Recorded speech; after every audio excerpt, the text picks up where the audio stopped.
எலியா எடுத்துக்கொள்ளப்படும் போது சாலை கீழே போட்டு போயிட்டான், சால்வையை கீழே போட்டு போயிட்டான். எலிசா சால்வை எடுத்துட்டு ஃபர்ஸ்ட் அதே யோர்தான ஃபேஸ் பண்றான். யோர்தான ஃபேஸ் பண்ணும்போது எலியா எப்படி தேவனை கூப்பிடுவார் தெரியுமா?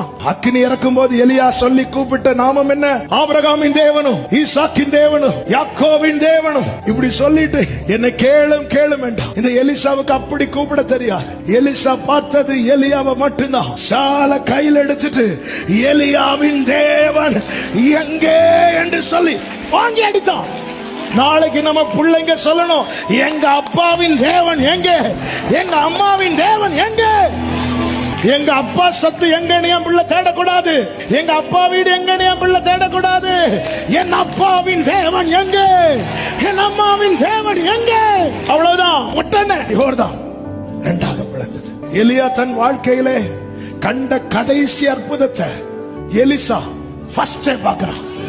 உங்க வாழ்க்கையில நீங்க கண்ட பெரிய அச்சீவ்மெண்ட் உங்க பிள்ளைங்க ஃபர்ஸ்ட் பாப்பாங்க. காரணம் என் ஆண்டவர் தலைமுறைகளின் தேவன்.